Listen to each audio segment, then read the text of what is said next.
Mommies, मैं पिंकी स्वागत करती हूँ आपके अपने चैनल प्रेगनेंसी हेल्थ में। माय डियर मॉमीज़, आप सभी को प्यार भरा नमस्कार, जय श्री कृष्णा, राधे राधे। डियर मॉमीज़, उम्मीद करती हूँ आप सभी अच्छे होंगे। और आज मैं अपने इस वीडियो में एक बहुत ही इंपॉर्टेंट टॉपिक के बारे में बताने जा रही हूँ। जी हाँ, जिसमें कि मैं बात करूँगी क्या हम प्रेगनेंसी में गार्लिक खा सकते हैं या नहीं खा सकते हैं।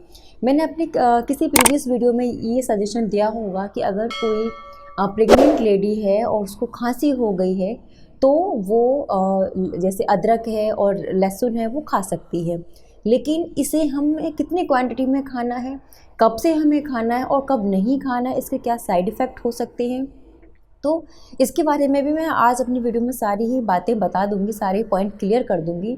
लेकिन उस वीडियो में एक क्वेश्चन आया था, क्या मैम प्रेगनेंसी में लहसुन खाना या अदरक खाना सेफ़ रहता है। तो यहाँ पर मैं वही पॉइंट ऑफ व्यू से इस टॉपिक को क्लियर करूँगी कि माय डियर, बिल्कुल आप अपनी प्रेगनेंसी में लहसुन खा सकती हैं, अदरक भी खा सकती हैं। अदरक के लिए मैं स्पेशली अलग से वीडियो बनाऊंगी। इस पर जो आज मैं बात करूंगी वो बात करूंगी मैं गार्लिक के बारे में कि हम गार्लिक कितने अमाउंट में खा सकते हैं, क्या डेली खाना सेफ़ रहेगा या फिर इससे हमारे बच्चे पर तो कोई नुकसान नहीं होगा, हमें तो कोई नुकसान नहीं होगा। तो सारी ही बातें मैं आज आपको क्लियर कर दूँगी। तो सबसे पहले हम बात करते हैं यहाँ पर कि हमें लहसुन कब खाना चाहिए। देखिए, आपका स्टार्टिंग का मंथ है, जैसा कि आप सभी जानते हैं कि जो प्रेगनेंसी में हमारा जो फर्स्ट ट्रिमेस्टर होता है, स्पेशली जो पहला मंथ बहुत ज़्यादा क्रूशियल होता है, क्योंकि उस टाइम में क्या होता है कि हमारा जो गर्भ ठहरता ही है, ठीक है। तो वो बहुत कच्चे, नॉर्मल भाषा में हम अगर उसको हम समझाने की कोशिश करें तो वो एक बहुत ही पीक टाइम होता है, बहुत ही सेंसिटिव डेलिकेट मंथ होता है। वो वीक्स बहुत ही ज़्यादा मीन्स नाजुक होते हैं एक माँ के लिए। तो ऐसे में हमें कोई भी चीज़ खानी है वो बहुत सोच समझ कर खानी है। तो अगर आपको सर्दी खांसी हो गई है, ठीक है, तो आप गार्लिक कैसे लें, ठीक। और आपको ये भी डर लग रहा है कि मेरा तो अभी पहला तिमाही शुरू ही हुआ है तो मुझे कैसे लेना है, ठीक है। तो देखिए, मैं आपको यहाँ बता दूँ कि अगर आपको ज़रूरत है, आपको सर्दी खांसी हो रही है और बहुत ज़्यादा कफिंग हो रही है आपको, तो आप जो लहसुन की कली है 1 या 2 से ज़्यादा नहीं लें। और कच्चा बिल्कुल भी नहीं खाएं, क्योंकि कच्चा अगर आप खाओगे तो वो आपको पूरे दिन के लिए क्या कर देगा, परेशान कर देगा। या तो आप पहले से हैबिचुअल हैं कच्चा गार्लिक खाने के लिए, मीन्स खाते रहे हो, तो आप उसको खा सकते हो। अदरवाइज़ अगर आप फर्स्ट टाइम कच्चे लहसुन की कली एक भी खा लोगे तो आप पूरा दिन मीन्स आपका जो है उसी जो खाने के बाद बहुत ज़्यादा मतलब जलन सी होती है, उसे हर कोई कच्ची कली को नहीं डाइजेस्ट कर सकता। अगर आप प्रेग्नेंट हैं तो मैं आपको यही बोलूँगी कि कच्ची कली मत खाइएगा, ठीक है। आप उसको कैसे खा सकती हैं, भून के खा सकती हैं। 2 कली आप ले लीजिए और उसको आप भून लीजिए, साथ में एक तुलसी का पत्ता भी आप ले सकते हैं और उसको आप खा लेंगे तो क्या होगा, आपकी जो खांसी है, खांसी में आपको आराम मिल जाएगा, जो आप बार बार कफिंग करती हैं। आप ऐसे कैसे कर सकते हो, मीन्स सुबह आप 2 ले सकती हैं, शाम को जैसे रात में सोते टाइम भी आप 2 कली खा सकती हैं। तो इतना आप खा सकती हैं, इससे ज़्यादा नहीं। हाँ, अगर विंटर का टाइम है और आप सब्जियों में डालना चाहती है तो सब्जी में तो वो पिस जाता है और अच्छे से भुन भी जाता है, तो ऐसे कंडीशन में वो इतनी दिक्कत नहीं करेगी। लेकिन स्टार्टिंग के पहले दूसरे महीने में यानी फर्स्ट ट्रिमेस्टर में आपको इसकी जो क्वांटिटी है कम लेनी है, थोड़ी थोड़ी ही लेनी है। या आपने बड़ी मुश्किल से कंसीव किया है और पहले भी कंसीव करने में आपको दिक्कत आती रही है और आपने जो कंसीव किया वो बहुत ही ज़्यादा सेंसिटिव है, मीन्स, तो ऐसे में मैं आपको यही एडवाइस करूँगी कि एक बार अपने डॉक्टर से पूछ लें। लेकिन यहाँ बात आ रही थी कि क्या मैम प्रेगनेंसी में गार्लिक ले सकते हैं या नहीं ले सकते। तो बिल्कुल आप बिल्कुल ले सकती हैं, बस आपको ध्यान रखना है, एक तो कच्चा नहीं खाना, क्योंकि कच्चा आपको जलन कर सकता है, ठीक है। आपके पूरे जो एरिया में जो आपकी जो इसोफेगस है, जो आपकी श्वास नली है, उसमें आपको जलन कर सकता है, आपके पेट में आपको जलन कर सकता है।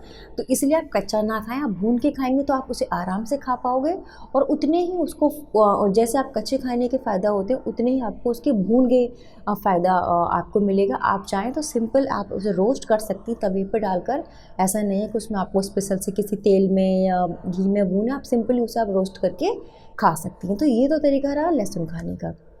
अब मैं आपको यह बताना चाहती हूँ कि इसके जो मल्टीपल आपको बेनिफिट्स हैं वो मैं आपको वन बाय वन करके बता दूँगी। देखिए, सबसे पहले हम बात करेंगे लहसुन में एलिसिन नामक एक तत्व पाया जाता है जो कि आपके कोलेस्ट्रॉल लेवल को क्या करता है, बैलेंस करके चलता है। ठीक है, प्रेग्नेंट लेडी को बहुत सारी प्रॉब्लम रहती है, जैसे प्री एक्लेम्पसिया की है, कोलेस्ट्रॉल की है, आपको हाई बीपी हो जाता है, वज़न आपका बैलेंस नहीं रहता, बच्चे का वज़न घट जाता है, आपका भी वज़न नहीं रहता, आपको इन्फेक्शंस हो जाते हैं, बाल झड़ने लगते हैं। तो बहुत सारी प्रॉब्लम्स हमें प्रेगनेंसी के ड्यूरेशन में होती हैं। लेकिन आप नियमित रूप से सब्जी में अगर आप लहसुन खा रहे हो तब भी आपके लिए वेल एंड गुड है, या आप अलग से 2 कलियाँ लहसुन की सुबह शाम भून भून के खा लेते हो तो वो भी आपके लिए बहुत ज़्यादा बेनिफिट करेंगी। स्टार्टिंग के 3 मंथ में कम कम खाना है, या फिर आप डॉक्टर के एडवाइस से ले सकती हैं, और बाकी के आप अपने सेकेंड ट्रिमेस्टर में और थर्ड ट्रिमेस्टर में आप आराम से खा सकती हैं, कोई ऐसा इशू नहीं रहता। लेकिन बहुत ज़्यादा क्वांटिटी नहीं करनी है और बहुत ज़्यादा कच्चा नहीं खाना, एक बैलेंस बनाकर ही आपको गार्लिक लेना है। ठीक, अब हम सबसे पहले हम बात करेंगे, जैसे कि मैंने बताया, आपके कोलेस्ट्रॉल को कंट्रोल करके रखता है। सेकेंड पॉइंट हम बात करेंगे प्री एक्लेम्पसिया की। जिन महिलाओं को बहुत ज़्यादा दिक्कत रहती है, मीन्स बहुत ज़्यादा बीपी उनका फ्लैक्चुएट होता जाता है, बहुत ऊपर नीचे होता रहता है, तो उनके लिए भी ये बहुत ज़्यादा बेनिफिट करता है। साथ ही साथ जैसे आप प्रेग्नेंट हो, प्रेगनेंसी में आपको सर्दी खांसी जुकाम हो गया है, बहुत ज़्यादा खांसी हो रही है, तो आपको ये खांसी में भी बहुत ज़्यादा हेल्प करता है।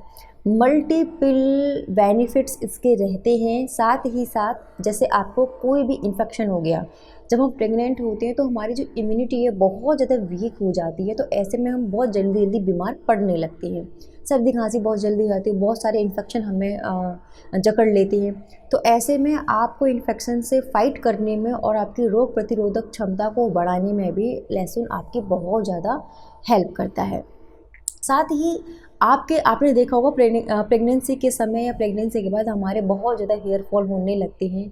अगर आपके ड्यूरिंग प्रेगनेंसी में ऐसा हो रहा है, बाल बहुत झड़ रहे हैं, पतले हो रहे हैं, तब भी आप अगर लहसुन को खा रही हैं या लहसुन का तेल आप यूज़ करें, मीन्स लहसुन को भून कर तेल में उस तेल को अगर आप लगा रही हैं तो तब भी ये आपके लिए बहुत ज़्यादा फ़ायदा करेगा। साथ ही साथ लहसुन खाने से ये आपकी वाइट ब्लड सेल्स को भी बढ़ाता है। प्रेगनेंसी में हमें जो हमारी इम्यूनिटी वीक होती है, हम मीन्स बहुत जल्दी जल्दी बीमार भी पड़ जाते हैं, किसी भी चीज़ को टॉलरेट नहीं कर पाते हैं, तो ये जो लहसुन है हमारी वाइट ब्लड सेल्स को बढ़ाता है, जिससे कि हम मजबूत बनते हैं, स्ट्रॉन्ग बनते हैं।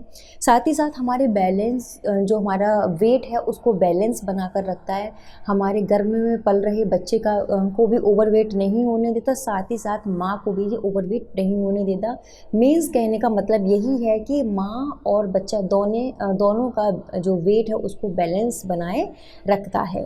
और जो कि बहुत ज़्यादा कॉमन है कि हम प्रेगनेंसी में बहुत ज़्यादा थके से फटीग महसूस करते हैं, तो ये जो आपका जो गार्लिक है, अगर आप इसे खा रहे हो तो आप इससे फुल डे एनर्जेटिक रहोगे, आपको वीकनेस नहीं रहेगी। मीन्स जो हमें थकान रहती है, मूड स्विंग रहता है, तो उसमें भी ये आपको राहत देगा।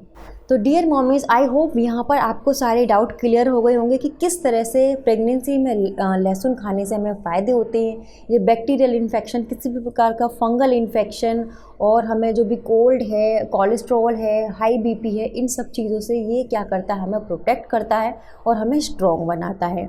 तो बस आपको बस इतना ही ध्यान रखना है कि अगर आपकी जो प्रेगनेंसी है बहुत ज़्यादा डेलिकेट है स्टार्टिंग से ही, तो आपको बिना डॉक्टर के एडवाइस के कुछ भी नहीं लेना। लेकिन आप श्योर हैं और आप स्ट्रॉन्ग हैं, अच्छे तरीके से आप कंसीव कर पाएंगे, तो आप 1-2 कली ले सकती है, भून कर लें, कच्चा ना खाएं। कोई कच्चा खाने से आपको प्रॉब्लम हो सकती है, आपको हो सकता है कि आप उसे कच्चा पचा ना पाएँ, आपके पेट में जलन कर सकता है, और उसे खाते हो सकता है आपको वॉमिट आ जाए। तो इसलिए आपको कच्चा नहीं खाना। आपके लिए और आपके शिशु के लिए, दोनों के लिए ये सेफ़ है, आपकी हड्डियों को भी ये मजबूत बनाए रखेगा। ठीक है, तो सब पॉइंट ऑफ व्यू से ये सेफ़ है, इसलिए आपको घबराना नहीं है कि हमें ये खाना है या नहीं खाना। तो my dear mummies, I hope ये छोटी सी वीडियो आपके लिए यूज़फुल रही हो। अगर वाकई में यूज़फुल है तो प्लीज़ वीडियो को लाइक ज़रूर कर दीजिएगा और चैनल को सब्सक्राइब करना मत भूलिएगा। नेक्स्ट वीडियो में मिलती हूँ मैं नेक्स्ट टॉपिक के साथ। तब तक के लिए टेक केयर, बाय बाय।